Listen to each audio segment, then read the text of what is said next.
Good afternoon, everybody, and welcome to a very wet West Sussex. There's not a great deal of breeze out there, but it's a little bit windy. I think we've got Friday. They've just forecast up to 110-mile-an-hour winds down here, so wish us luck. Talking about wind, I'll blow in my man. Here he is, young Andy. Hello, hello, Uh, hello. we're all not alone, and I do apologise if I've messed up on the timing. It wasn't until Andy went in and said 98 minutes to go. So I said, "No, you're kidding it." We looked at it, and I'd got it at 2 o'clock instead of the 1 o'clock. So do apologise for that, but I see everyone's creeping over slowly. So welcome one and all. Let's go back to me Yeah, bye. uh, for a second and go back to this one, which is Maybe familiar. basically as we left it last Tuesday. All I've done is finish sanding it, super glued one or two of the cracks because they were a little bit open. That area there where there was a bark inclusion coming down, if you scroll back to last week's video, you'll see it. Well, I picked that out because it was loose, and I picked it out, and I picked it out, and it ended up as over half an inch deep. So what I did was I got one of my all-time favourites for this sort of thing. I've ground up some yew bark into a dust, and that I just pushed in, showing it to the wrong camera, but there you go. Pushed it in tight,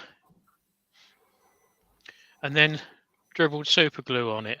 And then the following day, come back, put a bit more in, built it up, made it proud, let it go and dry off with the super glue, and then with the baby scraper that I've got, which you've all seen before, the negative rake baby scraper, I went over it and gently cleaned it up with that little baby, and that is where we are today, apart from that I've just sanded it down, finally sanded it down to 400.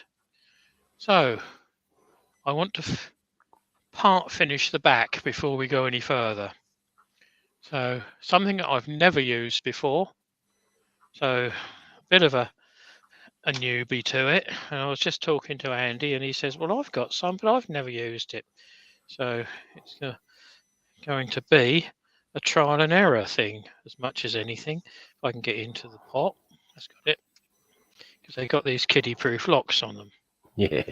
which are adult-proof as well at times. So a soft brush. I'm just going to brush it on, and I think you can see the change in colour, It's lovely. which is Shall I what tell I you was who's? expecting. Yep, so while I'm going through this, to keep Andy awake, Yep. because he's got a habit of falling off asleep, he can read out who's in the chat for me. Right. Hello and good afternoon. So Circular Keith by Wood That's a is in bonus. surprisingly, but there we are. Yeah, Brian Watkins, Malcolm Douglas, Pete Twisted Trees, Jennifer's Craft and Creations, Sidley 61, Greg Alexander, Copperell Wood Turning, Rob, isn't it? that's Rob. Roy's the boy. God, another time he's early. Yeah, I know it's a worry, isn't it? This is Yeah, becoming regular now. He's obviously enjoying it. well, Well, we're yes, doing the we right we thing can for assume him. that anyway. Yeah, Doug Miller, did I say Doug Miller? I can't remember. no, but he's got a double bonus if not. Yeah, the brain's going. Chris Dodds, Greg Alexander, I said, I think. Trevor Reed, Copperell, yeah. Robert Dolman. Da, da, da, da. Lots of people chatting, which is rather nice. Say good afternoon to everybody. It's good to see people being friendly. Richard Fellon.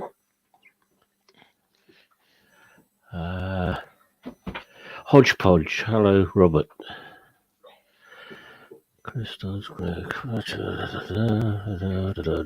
Yeah, I think we must be getting somewhere near there. Yep, I've reached the bottom. Right, there was 18 watching us. Oh, Michael this. McEwen. Sorry. Anyway, welcome all, guys. So I'm just going round the sappy section of this yew, which is a little bit more absorbent. So it's taking a second coat straight away. I'm not eking it out. I'm putting it on fairly liberally because I want it to soak into the wood. I'm glad Malcolm Douglas has asked the obvious question, which, as you're turning yew, why food safe oil on yew? Because it's going to be a bowl, a fruit bowl. Right. And it will seal it, so... Yeah. It will seal it, hopefully. The other option I had, and until a couple of days ago, that was going to be the one that I used, was actually mineral oil. Mm-hmm.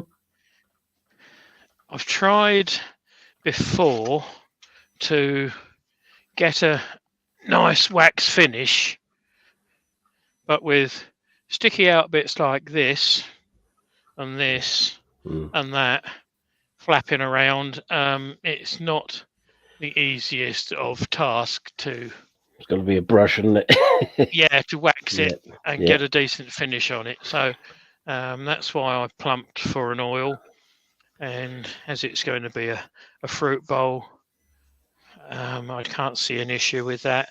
And if I sell a fruit bowl, I usually tell the customers, if it's whatever the wood is, cut a disc of cling film and put that in the bottom. Put your fruit on the cling film. So then you're keeping everything away, because 9 times out of 10 there'll be fruit in the bowl that goes off before it's eaten, and the acid will start weeping out where it's starting to break down and go to rotten. So whatever you do, I'm promoting a better and longer lived bowl that I don't get back within 6 weeks to say, oh, it's got a mark in it. Yeah, absolutely. So, I'm glad Malcolm's asked that question though, because it gets it out of the way. And as Pete said, why have 2 oils when 1 will do? You know, it doesn't do any harm putting a food safe oil on it, and it may do some good. Well, it's brought out the colour. It does, yeah. That's zinging, isn't it? Yeah, that's bleached it right out. That's gorgeous. But you can see the purple up through there. Yeah. And all the deep hue colours. Once this is dry, I can still wax it if I want to. So it's not the total finish on this. I can go back and wax it, which I could possibly do. Katie's in. Hi, Katie. Hello, Katie. Where's Chris? Still in bed? I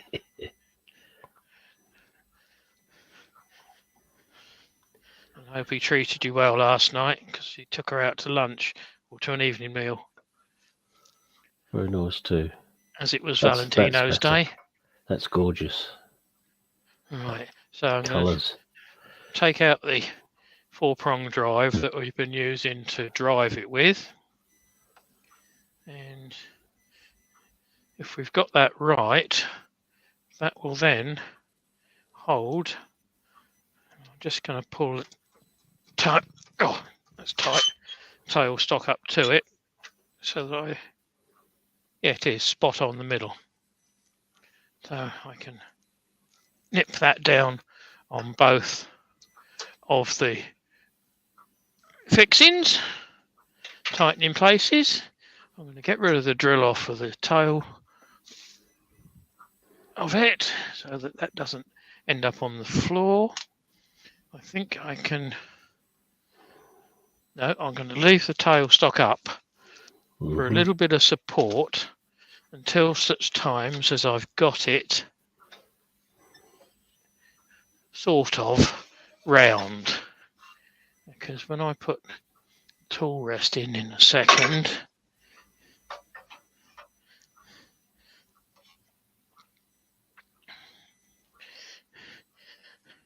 this bit here is, can you see that? Yeah, that bit there is about 10mm gap, but I come round, I can't because it's catching on the banjo. Okay, so that's not going to work like that.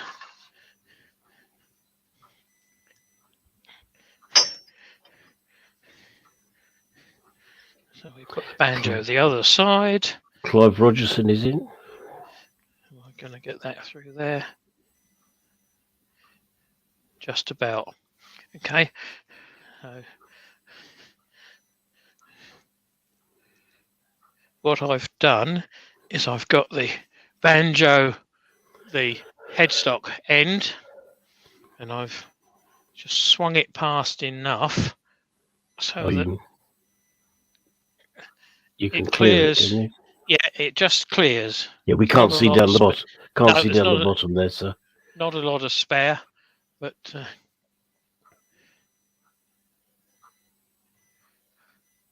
this is the camera that's tight on.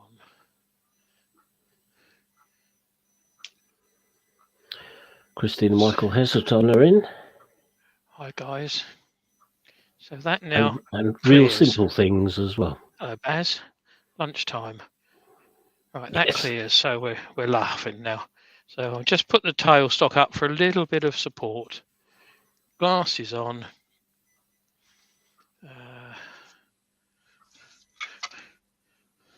Brian Hartwood Turning's in. Hello, Brian. Hello, Brian.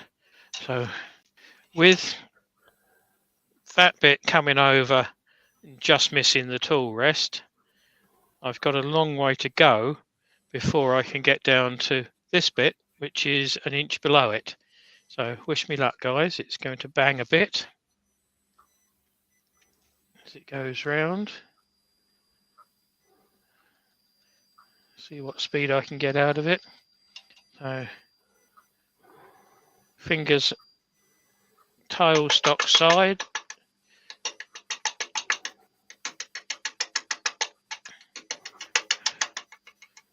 This is the long-winded bit because you can't hit it with too much speed.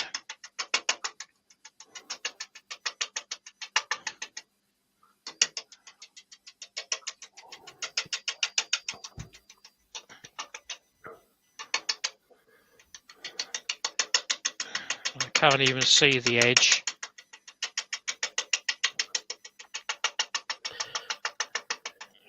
But what I'm doing, I've got the handle of the gouge down at 45 degrees. I've got it locked against my hip.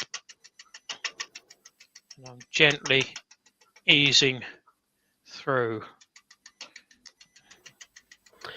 David J. Heath, the Guildford Carpenters in. Hi guys, I can say the late ones turning up. If it was because I screwed up on time, apologise. You haven't missed a lot.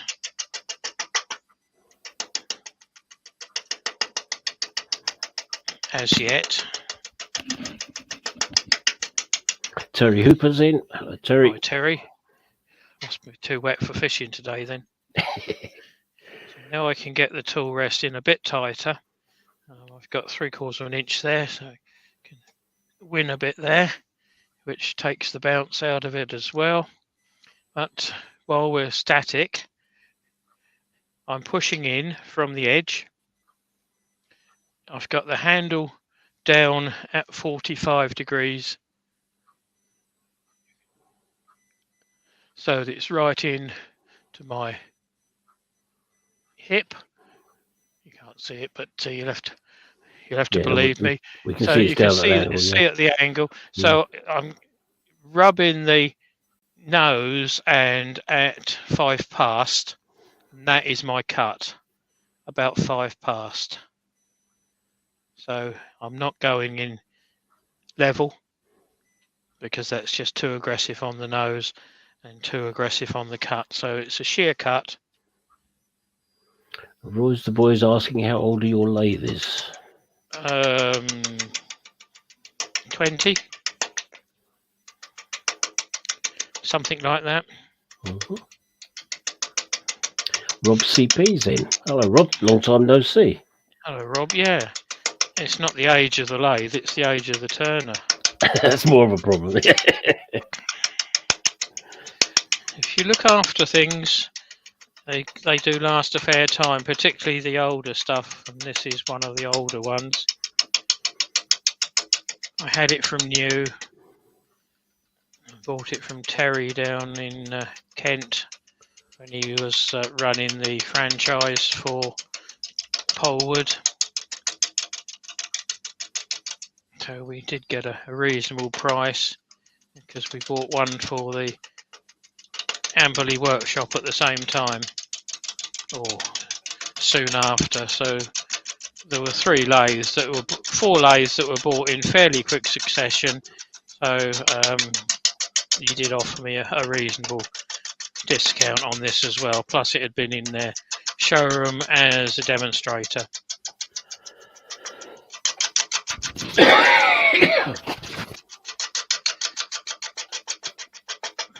So you scissors, no fishing today. There's a match on. Okay. And Roy's continuing the questioning. How much was the lathe then? I think, and the memory's not that good over that length of time, I think it was somewhere about 1,400. But it's fully a fairly expensive lathe in some words. Yes. In other words, Well, it's a 1.5 horse motor on it. It's fully variable speed from 2 up to 2,800. It's got 2.5 inch headstock bearing. So it's a hefty old bearing, and it's a tapered roller bearing. So you can balance most things on it without too much of an issue. It was fairly robustly made, and the other thing was that the bedways and the legs were constructed by a club member who was doing all of Terry's work at the time. So any issues, it was straight on to Ray. We've got a bit of an issue with this, Ray. Oh, it's not a problem. I'll come round and sort it, because he lived local to us. So there were several beneficial reasons why I went for this. I suppose one of the downsides is you can't stop it. If you were to jam it and turn it on, it stalls at the processor. That means a trip indoors to reset it indoors as well. So I don't want to do that too often. I've still got to go. I've got to get it down to about 10 mil. So we're getting there. But another 5-6 mil to go. So I've crept the speed up. We're now up to around about 200, 240. So not massively fast.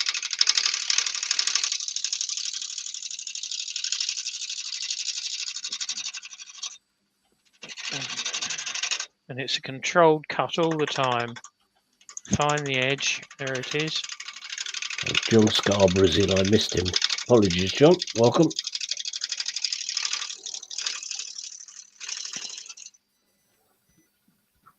It's a Polewood lathe, Rob. Roy, sorry. you will only find them about now in the second-hand market. Question from Sidley61. Do you know where he can get some replacement bearings for his Euro 1000? Yeah. Whereabouts are you, Sidley? Local? England? UK?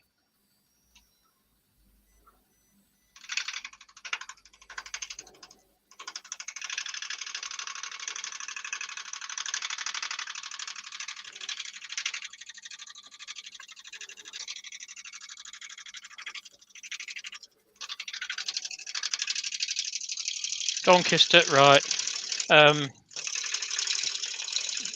I think it's called Bearings R Us. But if you search replacement bearings on Google, if you can't find it, drop me a message. I've got loads out of this company. It's either a phone call or you can match up the numbers. Each bearing has got a number imprinted into it, pressed into it. And I think it's a 6-digit number in each case. So once you've taken it out, you need 3 dimensions. You need the overall dimension, you need the shaft internal dimension, and you need the thickness of the bearing. So from front face to back face. Now, you might scare yourself because then choosing it, do you want a sealed for life one? Do you want a dust covered one? Do you want a serviceable one? Do you want one that you can repack with grease? There's several different options in there. For a wood lathe, I would suggest you went for a fully sealed bearing. Yeah. The same as you would on a wheel bearing on a car. If you can stop the crap getting in, you're making it last longer. But any issues, just drop us a message. And I've still got to go down tighter. And I can go through it and give you the exact details. Or if you've got the measurements, message them, email them to me.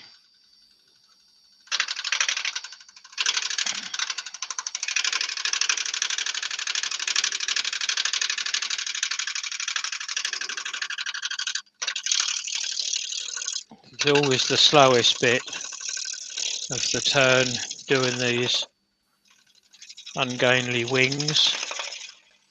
But it's the wings that will actually make this piece.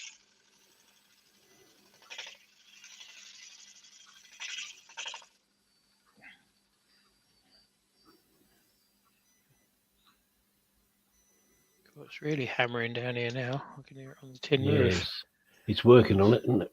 Yeah, I've got to get a bit tighter. So what I'm going to do is I'm going to quickly sharpen this gouge, which I don't happen to have a camera set up on. Talk amongst yourselves. Yeah, feel free to annoy someone that's on here or whatever. As long as you don't nod off to sleep and let Andy drop off as well. Hopefully it's not going to be too loud.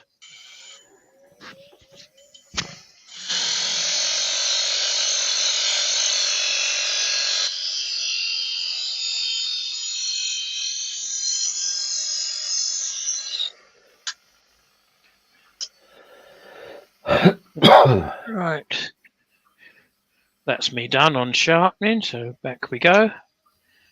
Find out where the edge is, rub the bevel on it, bring it back, change to a forward cut-in motion.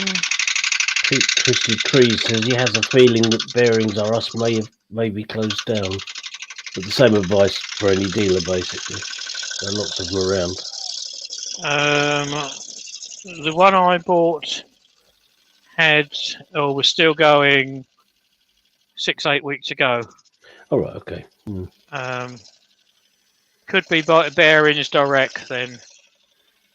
Like I say, there's 2 or 3 I've used over the years. So the one I currently use, which is logged in on the computer, they seem to be pretty good. Order it today, in the post tonight. And quite often, before COVID hit, delivered the following day. Brickhouse Craftworks is in. And that's Seth, isn't it? Seth, I think, yeah. Oh, see, I'm getting longer shavings off now, so stop to see where we are again.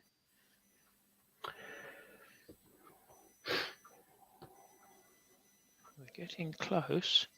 I've got rid of all the sawn edge apart from a little bit just here.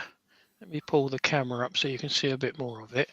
That's the only, that section there is the only remaining part. Now I'm just going to pull the tool rest in a bit closer. Not that close. That's why you have to spin it. But you can see I'm down at just about cutting there. Yeah. Come round here and there's an inch in it. It's just how I didn't cut it very well with the chainsaw. So there's the cut. I'm rolling back on the bevel. You know when you've escaped the cut. Push the chisel up the hill. Pick up the cut.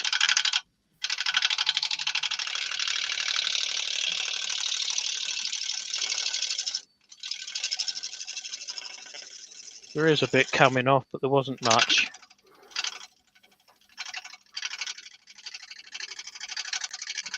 Yeah, there's a bit more, bit of a heavier cut this time.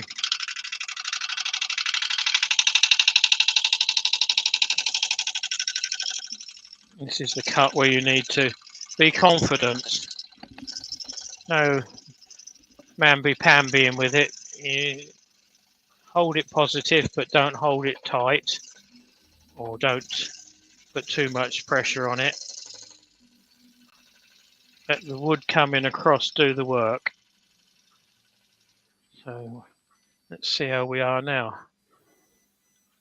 So unfortunately this is one of those with it being so far out. And we have 100% cutting. That's the last bit that was playing up and I'm just about there. So I'm happy with the wings as they stand. Just follow in at that angle now.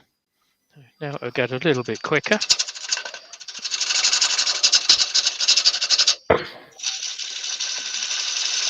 Well, Lillykins is in. Hi, kiddo. She's at work now. Not happy bunny. She would have much rather been at work at home. Yes. Yeah.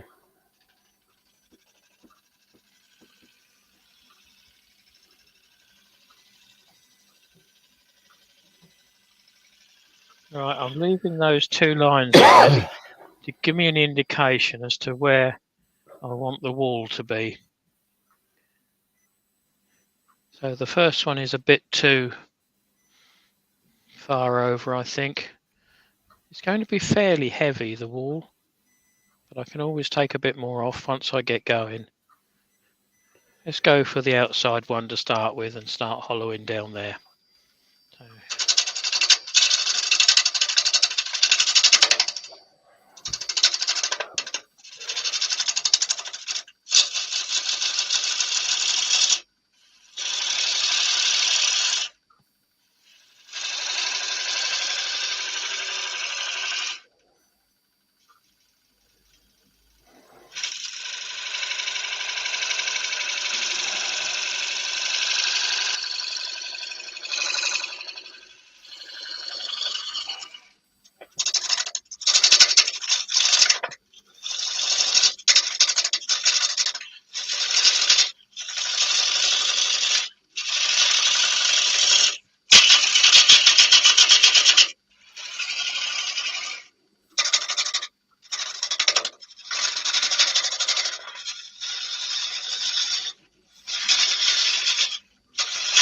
nice when you get it flat, isn't it?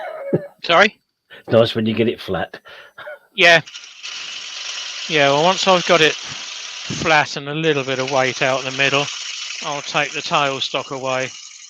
But I'm running out of tool rest now, so I've got to slide in a fraction.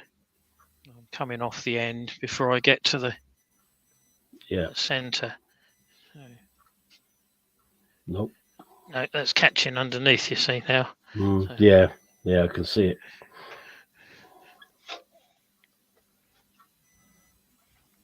Come back this side then.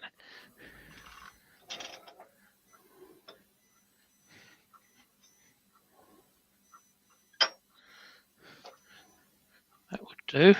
If I can get somewhere around about there. And it all misses. Does just.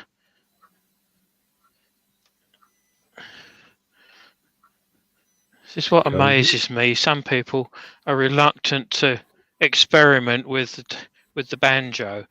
I must admit this one has got a fairly long banjo, so I've got 9 inches of adjustment.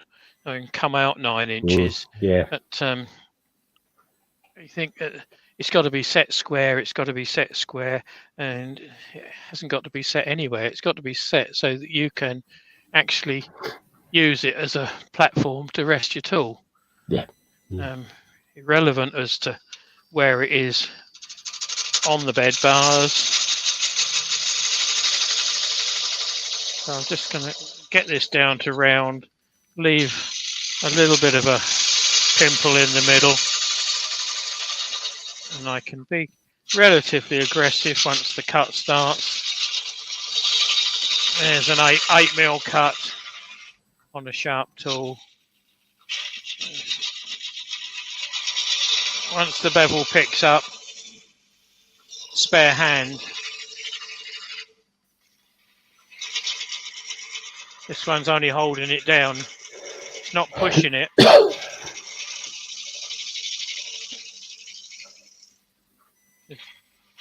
How many beginners have we got on here that will use their left hand, the spare one, to push the chisel?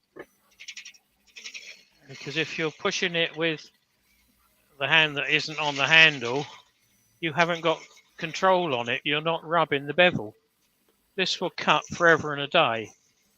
The only time you will need to use this other hand is to line up the bevel initially to start your cut. Once that cut started, this hand is away. I can go right the way into the middle by angling and adjusting the angle of the tool presentation to the wood. Brent Beecroft is in, says good morning, and Lynn has gone. So there's a one-handed cut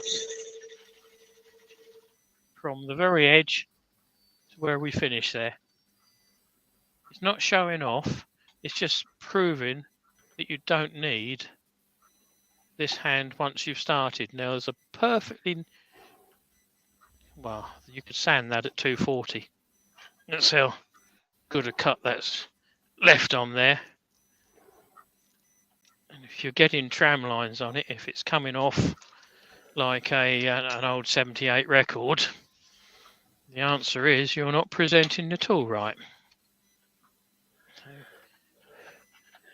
might have to have a bit of a shunt round with the camera. Oh no, that's pretty good. Excuse me. There's someone exploding in my ear. Yeah, sorry about that. God.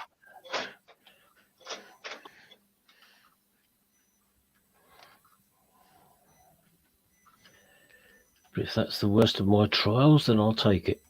Yep. So Andy's doing tonight. He's not that sick, apparently. So no. If you would like to put your link in for tonight, Andy. Yes, I'll do that.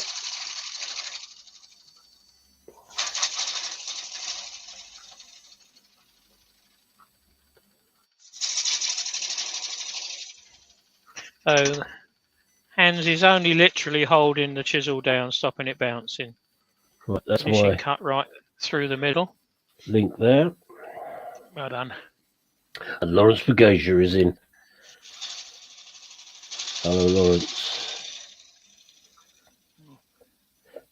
Welcome, one and all, those that are a little bit later.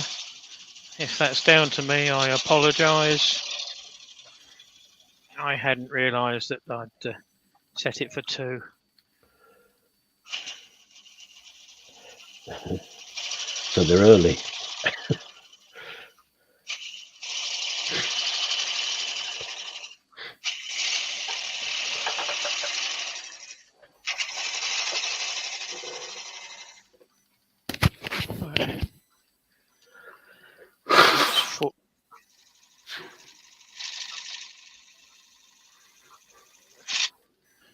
It's blunt, that's why it skidded back.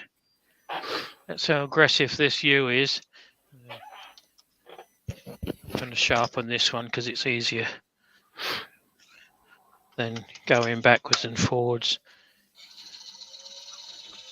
Doesn't take many seconds. It takes longer for the wheel to get up to speed than it does to sharpen it.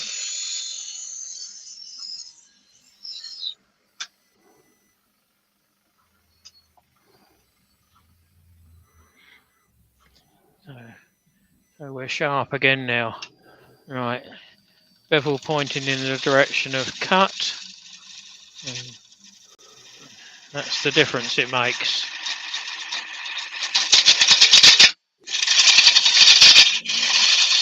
It's a bit aggressive, but sorry, Roy. I put the link in, but didn't send it. You didn't click no, go, did you? No, I didn't. Apart from that, everything's fine. There it is. It's there now.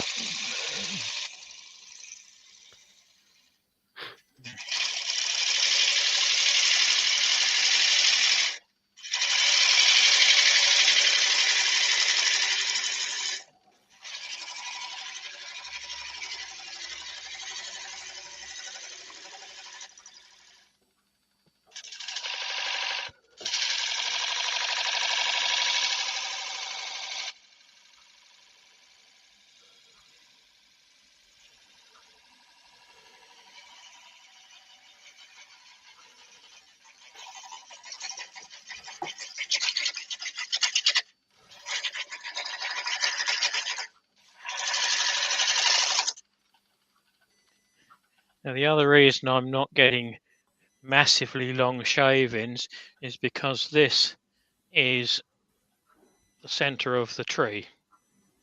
So I'm cutting into end grain. If that makes sense, guys. Certainly does. So I'm cutting across the grain all the time. So I'm going to try and get the tool rest in a bit tighter. I think I can.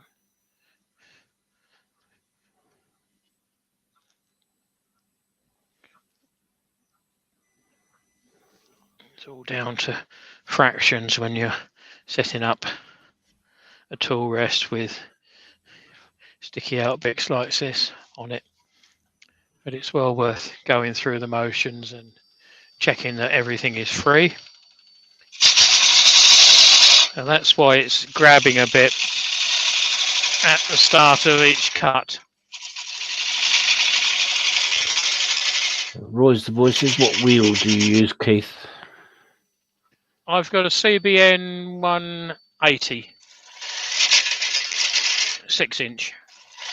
I think it's 6-inch. And he apologises for getting my name wrong. He called me Keith. I don't mind.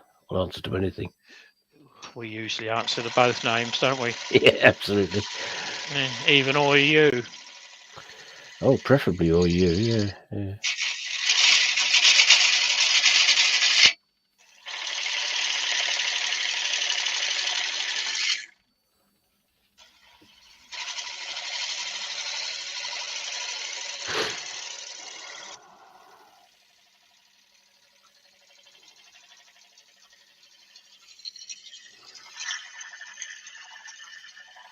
So a question for the chat.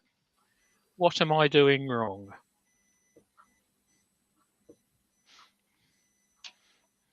There's the cut. Let's see who comes up with the first answer.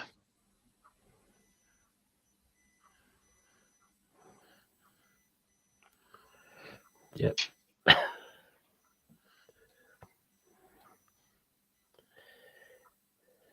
Is it the cut harder on?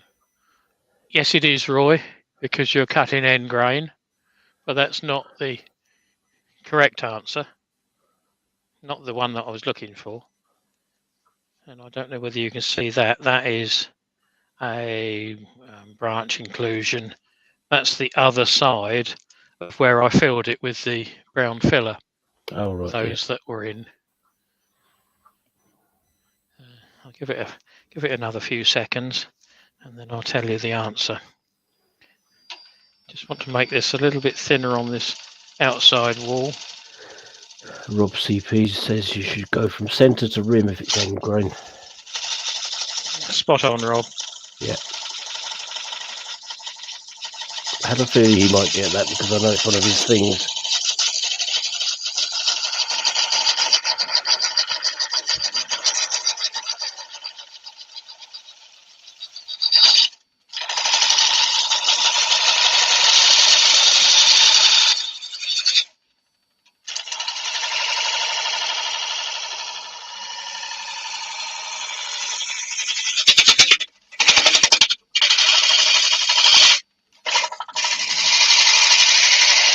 Didn't like that.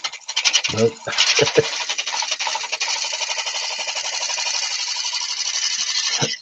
That's the inclusion, presumably. I think so. Reduce the cut.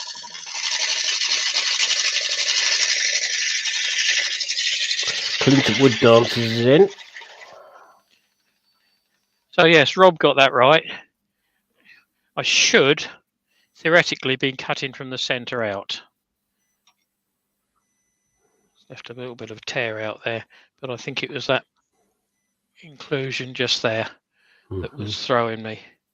But there is another small one just there. It's fairly wild grain, but the reason I can get away with it and get a reasonably good finish is because the growth rings on this are so close together.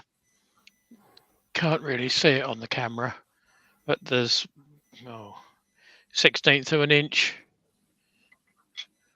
on these between me two thumbnails. I think so. I can't see it on the on mine because I've only got half a monitor. We can see it. You can see it. Yeah. So with if the growth rings were that coarse, because it's a fast growing piece, like Andy will be demonstrating tonight, you can't go against the grain. Carefully, I can go against the grain, or the traditional, or the correct way of cutting. But again, it needs to be a sharp tool.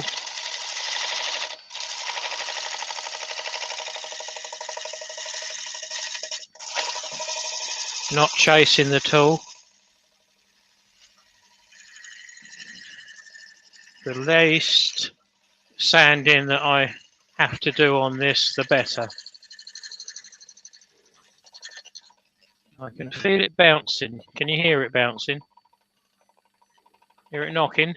Yeah. Yeah. That's on one of those two branch inclusions. So we're just creeping up onto it and taking less than half a mil of shaving. So to get the correct cut, to bring the tool rest up a fraction. Yeah, that's where it was catching. That's where it was bouncing. But that's got rid of that tear out. There's a little bit of a line just down there, but I can soon shift that. Starting a bit higher up.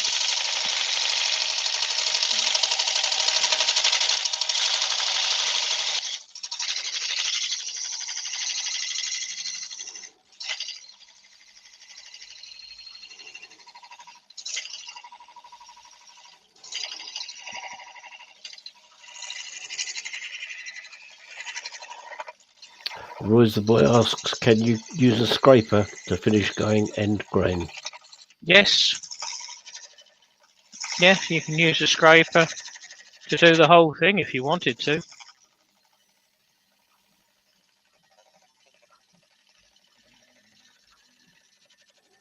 And you could use carbide.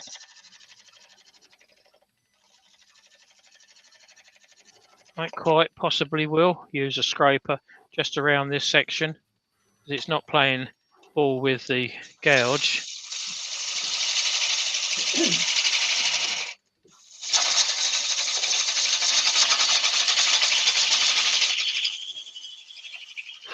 Lovely piece of wood.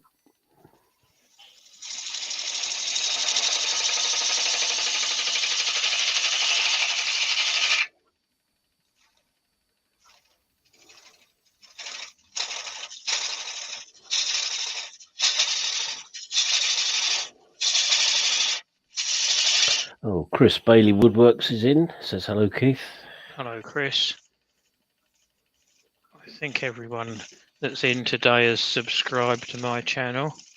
But if you haven't and you appreciate what I'm doing, it would be nice if you hit the subscribe button. And if you want to know when I'm on, even if I do get the times wrong, you will get notified at the right time, because as soon as I changed it, it was at the correct time on YouTube. So I didn't change it in YouTube. I have to change it in StreamYard, which is where I'm broadcasting through.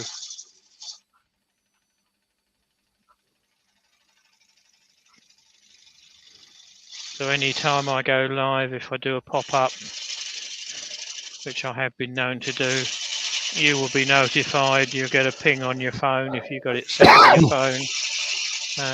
You shouldn't miss a great deal then. Tommy's workshop is in. Hello, Tommy.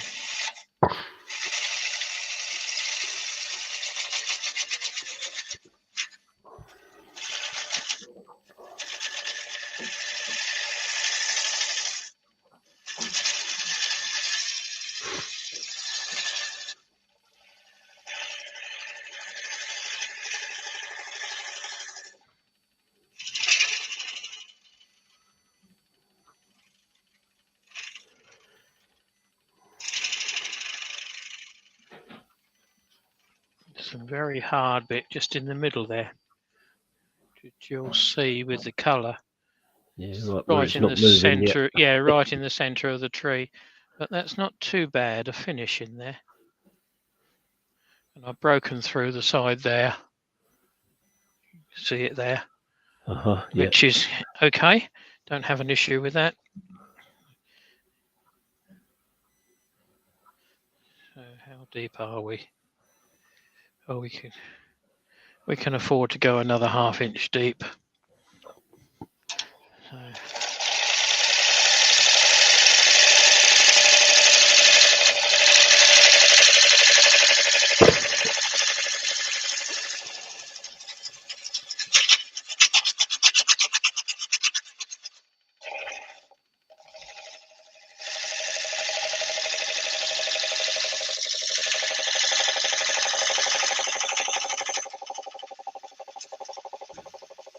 Really is knocking just there, where it's bouncing over that inclusion.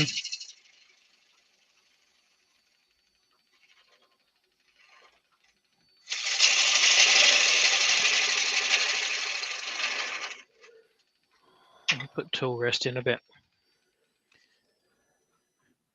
I'm holding this on a tenon, and the tenon is in the gripper jaws, my big medium gripper jaws, because I have 3 different sizes. So now we go through the intricacies of it's missing. It's almost missing. Before we lock this down, lock it down at that. Double check. It's free. Yeah, so it's on the gripper jaws, the Axminster gripper jaws. So I've got a pretty good hold on it. So even if I do get a bit of a grab, I'm not too concerned.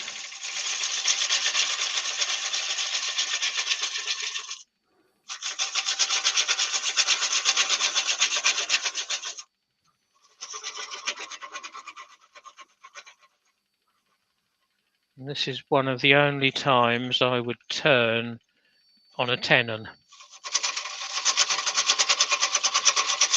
So I'm actually compressing the grain rather than a mortise which would open it.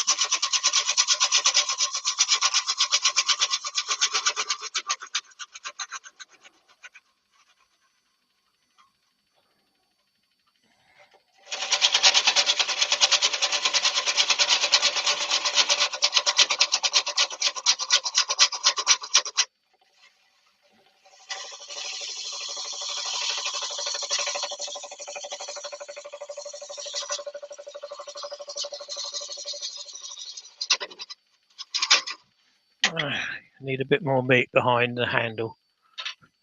It's grabbing me.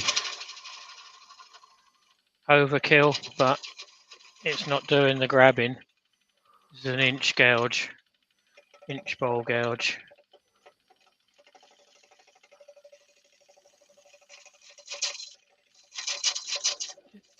It's got the mass behind it to stop it jumping. I'm always asking what speed you're at. As close as I can say, about 240, 250. So not a massive amount of speed. You don't need speed. Right, okay. That is the inside the other of side, what I filled up, which is dropping out because there wasn't enough super glue in it. But the super glue is held on the outside, so what I'll do is once I've taken this off, I can remount it again. But what I'll do is I'll fill that, leave it overnight for the super glue to go off, and then sand it up. And that is about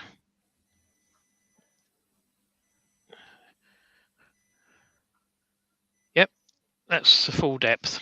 So I'm not going any deeper. So someone questioned, could you scraper it? Yes, you can. Oh.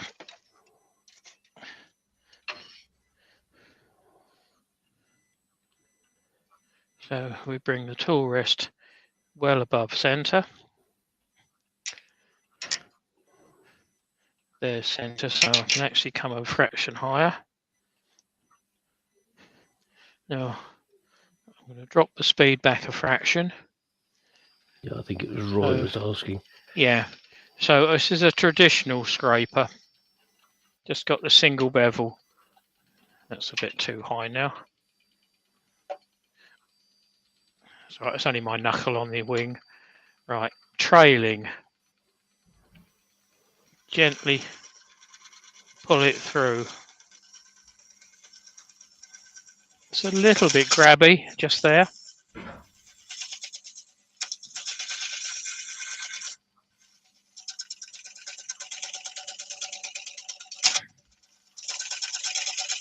It's not the end of the world. But this one has got the negative rake on it. I've got it ground on both sides. So presenting it exactly the same, we should find that it's not going to bite.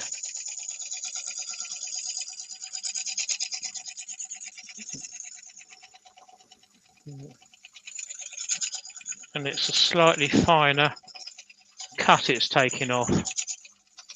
So I was very anti these negative rake scrapers when everyone was saying, oh, you've got to have a negative rake scraper to do that. Oh, I've always done it with a traditional. Try a negative rake. So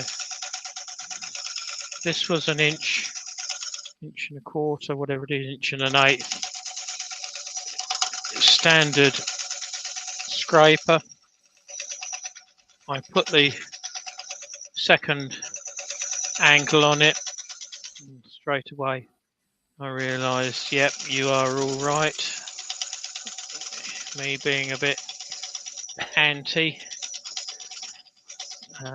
Didn't want to believe it, but it is such a lot easier. It makes a surprising difference, doesn't it? Yeah.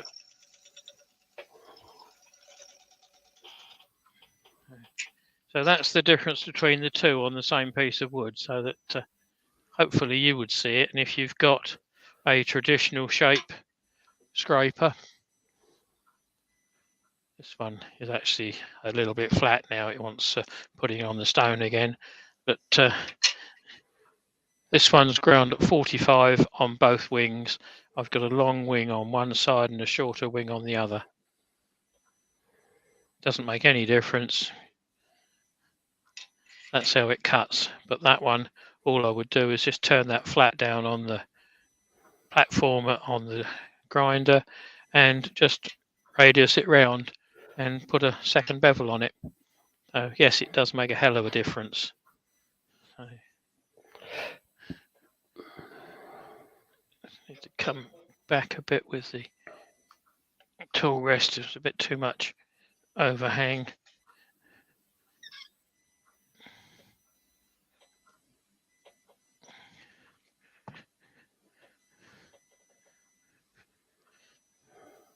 And you can spend as much time prattling around getting the tool rest in the right position as you can actually finishing off the cut, but it's well worth it. Just gently caressing the wood. It is almost level.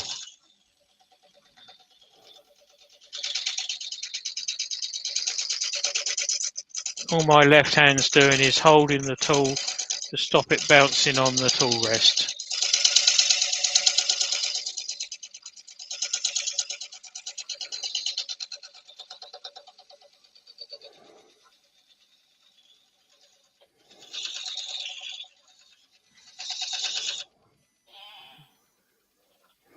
That's where there's a little bit of a lump.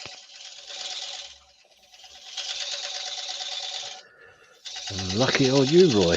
He says someone in his family got him the Simon Hope round negative scraper with a handle for our Secret Santa at Christmas. Yeah, they're brilliant. They are fantastic. It's a really heavy tool. It all helps. If you can't handle it, Roy, if it's a bit too heavy for you, just post it to me.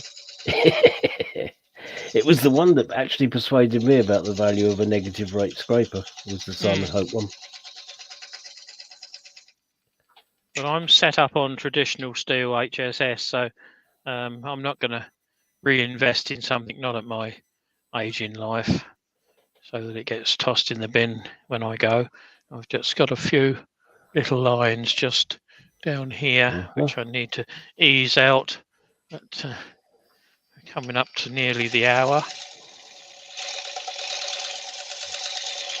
It is, isn't it? Doesn't time fly when you're having fun? Yeah. It's 43 watching. Good heaven, guys. Do appreciate it. And if you've got any remaining questions that we haven't covered, feel free to ask them.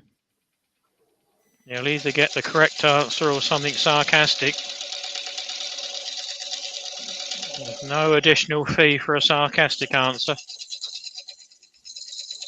Sometimes it's up to you to decide whether it is sarcastic or the truth.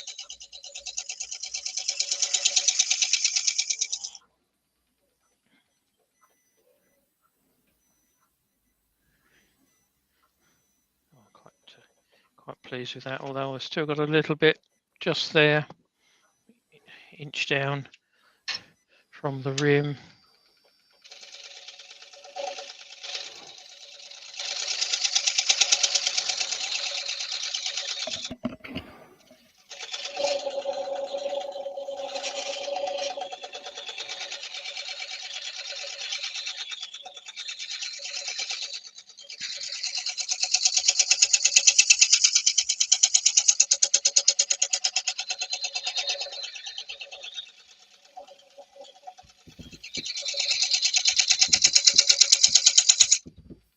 Let's have a look now, see what we've got. Thanks, Chris. Still, I think it's where it's flexing a fraction. It's on the sapwood. It's going. Not going as quick as I would generally like.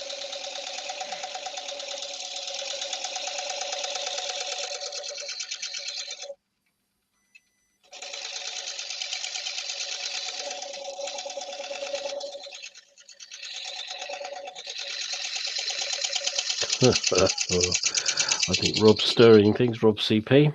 Question, please. Do you think females should be allowed to turn? He's totally joking, he does say afterwards, hoping for something sarcastic. Well, until such times you put it in different. Rob, we all thought you were a bit of a woman. Or a bit of a girl. I'm nearly there. I don't know whether... Is the camera picking that up, Andy? Those little tram lines just there. Can't see a mark, no. No, but you'll have to believe me, there is still a margin there. Yep. Yeah. It's a lot easier to get rid of them now than try and sand them out at a later date.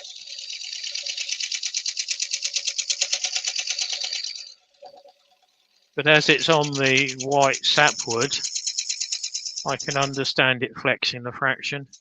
Yep. Just going to knock the corner of that off. What will you do with the cracks in the centre? Not going to bother. Not going to bother. They're growth cracks as such because it was growing on a chalky substrate, chalky hill. The cracks have sucked up the chalk out of the soil. There is a technical word for it. I expect Pete, if he's awake, will come back with the answer to that, but they are called something specific, or Richard Phelan, if he's still in, will give us the technical name for it. We've put Resin Wood Creations is in. That's Heather, isn't it? I can't remember. Trouble with your age, yeah. Tony Smith's in. Hello, Tony. I think these are the 2 o'clock ones. Yeah, well, we missed it. It'll all be ready to watch at a later date. Didn't realise until 20 minutes before we started that Samira had set the wrong time. And we all no names mentioned, but it's possibly me. So apologies to any of you who've come along thinking it's starting at 2. It didn't, it started at 1.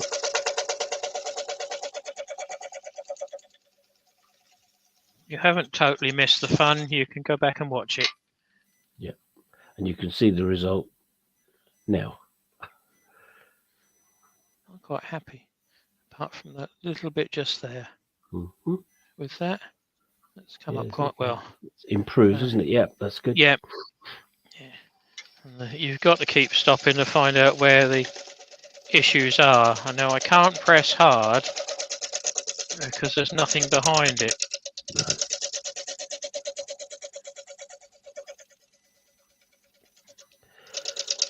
The discussion about lady turners is going on, but I think that they're an asset to the club.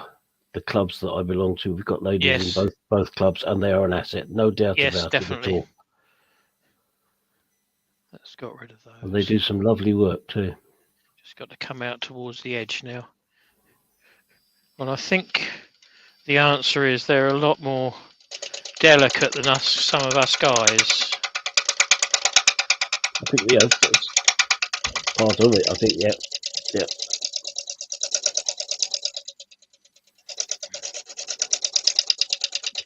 Don't get me wrong, I think we've all got the delicate touch,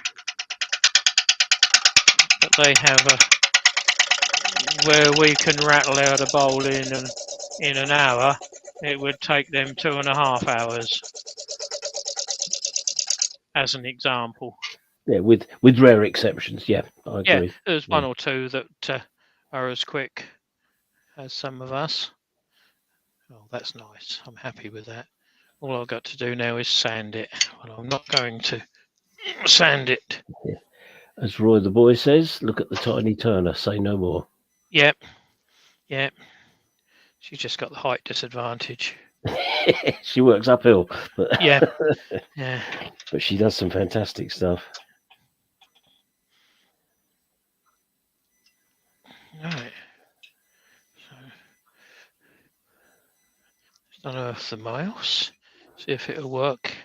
They're used to sawdust, so they should be okay.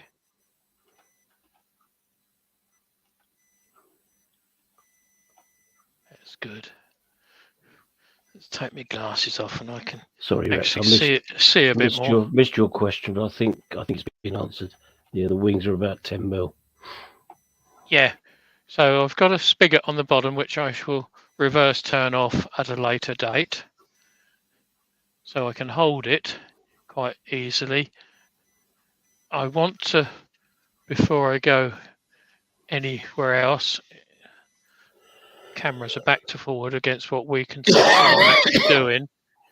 That is quite a deep hole, which is the other side of that.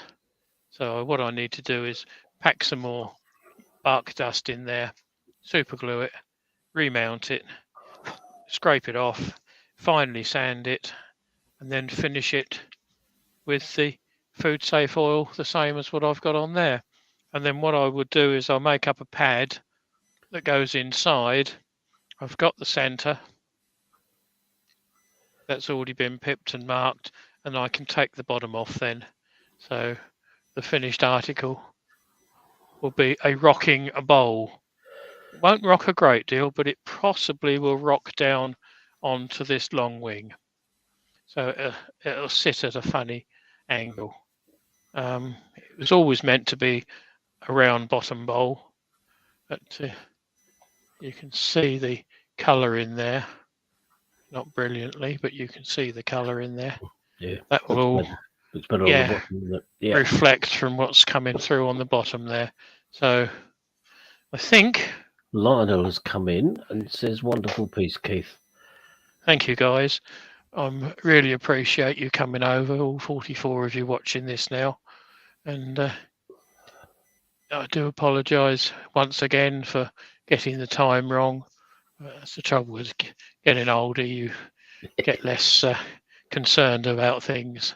So Andy's going to drop in his link for tonight. I'll do that again. Yep. Yeah. Was that wood dry when you got it? If not, how long did it take to dry? This lump was, I believe, marginally wet. It wasn't dry. It wasn't freshly cut. It'd been cut for, if I remember right, about 3-4 years, which is nothing on something that has got the growth rings in that this has got on. But the disadvantage in leaving it as a trunk, and the trunk was only about 3 foot, is that all these shakes that I've super glued before I started, and there are several on there. There's a little one just there as well, one either side of that section, which you can't easily see. Sometimes you can see them on the back a little bit better, but they were all super glued before I started, before I even put it on the lathe. I just cut a 4-inch-ish slice off of the log. That was the end of the log, so it got a little bit of rain damage, and I think I've had it for 3 years, maybe 4. So it's probably about 7 years down. It might be longer. I don't know exactly how long the guy had it before the guy that gave it to me had it. So if that makes sense. Yeah. Yes, it does. Yep. Yeah. Lots of nice comments, Keith. Yeah, I'm sort of reading them as they're popping up. So I'm not trying not to it's people only coming one, in, but coming in late yeah, obviously didn't see the change of time. no, but it will be on the tubes as soon as I finish. And what I'll do is I'll leave it a couple of days, possibly over the weekend, because I've got a hectic few days this week. We've already done the hospital appointment with the wife. That was yesterday. Well, it wasn't. It was a doctor's appointment. But she's got basically the all clear for the guys that were in a couple of weeks ago when I cut a live short to take her to hospital. So that's all come back as positive, and we now know what we're treating, which is COPD and slight asthma. But apart from that, nothing wrong with her. Oh, and arthritis. Except the arthritis doesn't affect the tongue, apparently. The tongue works forever and a day.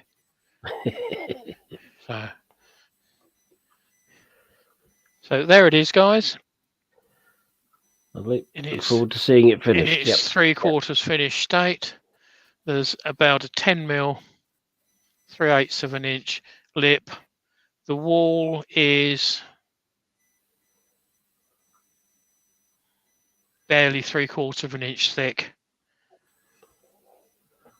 so that it will take a little bit of rolling around. That's it. So pop over tonight and annoy Andy and myself again. Yeah, and nice Andy's put his link in. That'll be a bit of a challenge for him, shall we say. Although he's done a smaller one. Do you want to come in and tell him what you're doing, Andy? It's a piece of pitch pine. You may remember I did a small one and shone a light through and see the red resin and what have you. This is a somewhat larger piece. It's about 15 inches by 3. And I look forward to having the challenge. So I'll do the outside tonight, and then hopefully the inside next Tuesday lunchtime. So that's my plan. Rather than, we both getting a bit tired at times, and Andy's getting over, hopefully, COVID. I'm getting over a cold and various other things. So rather than push ourselves to the extreme limit and make a prat of ourselves and damage what we're turning, we've decided we'll do an hour, hour and a quarter, hour and a half sort of maximum, and do it in small bits. So that's what we're doing. That's why today's was in 2 bits planned, and is in 2 bits planned. So perhaps we'll do a small bit after that. Yeah, it's not a race, so no, who knows? Yeah. But thanks, guys, for all your nice comments. You can always leave comments in the chat in the video when it goes up. There's plenty of room for that. I will answer them, or at least you get a thumbs up or thumbs down. I go through them, and I will go back through them after a few days as well, just to see if there's any late arrivals get put in there, and I'm sure Andy does the same. Your feedback is what keeps us going. Oh, it is, absolutely, yeah. Because I can categorically say I don't need to do these on live or on YouTube, but it's nice to have a chat with some fairly new turners that are on here. You've got questions, you're throwing them at us. Andy and I can answer them between us. I've been turning 30 years, but not full time. Andy's been turning a good time, but only the last 8 years, is it? Yeah, about 8 years now. Yeah, on a more serious, on a regular basis. Yeah, the same as I've been doing it about 10 years on a more regular, serious base. Something like 50 something years on a more casual basis. Yeah, well, I can only go to 30, perhaps 35 at a push. Yeah, college days is when I started. So. Yeah, but I worked for myself, so that got in the way, so I couldn't do a lot. Yeah, been there, done that. Thoroughly enjoy it, and looking at passing some of the tips and tricks that I've learnt along the way onto you guys, so that you can perhaps not waste your money on tools that you don't need, repurpose a tool that you've almost certainly got in your tool armory into something that is much more user friendly. They're both the same width. One is a lot thinner than the other one. That's an Ashley Isles, and that one's just made in England. Stuart Angley has just joined. It's worn itself off where it's been thrown in and out of the toolbox so many times. And the big one I've got, that big 1.5 inches, can't remember now, 1.75 inches scraper, was cut out of a piece of tool steel. Had a mate that had a mate that supplied the metal. His mate cut it into shape and sold blanks. I think that cost me £5 in proper tool steel. So cheap tool. Have a look. Yeah, have a look round the car boot sales and see what's online if you're buying tools. You don't need the top of the range to start with. It's always nice, unless you've got a big bank balance, that is. Yeah, I wish. Yeah. Many of us are coming into it later in life, and we've got to consider a pension as well. So if you're not sure whether you want it, speak to 4 or 5 different turners and explain what you're trying to do, and there'll possibly be a cheaper way out of it. Yep. Something you've got in your armory already. So with that, thank you one and all. And Barry's saying with that he might go to his shed and may even go live. Well, it's best if you're live when you're in there, Barry. Whether you actually broadcast is up to you. Can get a bit boring if you're not alive. Yeah, the ghost of wood turning past.